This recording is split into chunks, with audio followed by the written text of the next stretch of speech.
I'm convinced that the only thing that kept me going was that I loved what I did. You've got to find what you love. Your work is going to fill a large part of your life, and the only way to be truly satisfied is to do what you believe is great work. If you haven't found it yet, keep looking, and don't settle. I dropped out of Reed College after the first 6 months, but then stayed around as a drop-in for another 18 months or so before I really quit.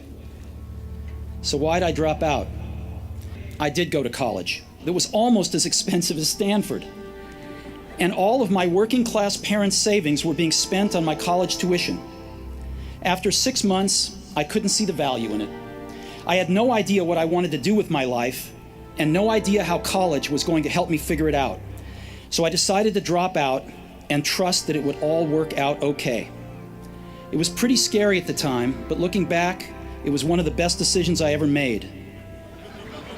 The minute I dropped out, I could stop taking the required classes that didn't interest me and begin dropping in on the ones that looked far more interesting. And much of what I stumbled into by following my curiosity and intuition turned out to be priceless later on. Let me give you one example. Because I had dropped out and didn't have to take the normal classes, I decided to take a calligraphy class to learn how to do this. And we designed it all into the Mac. It was the first computer with beautiful typography.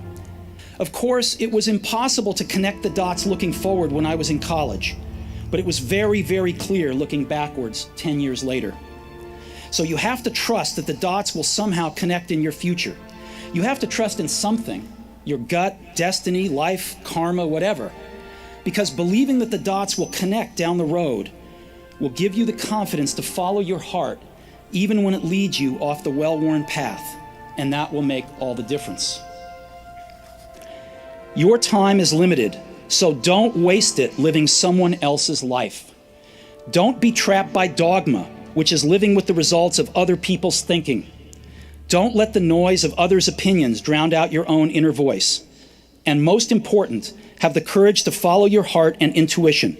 They somehow already know what you truly want to become. Stay hungry, stay foolish.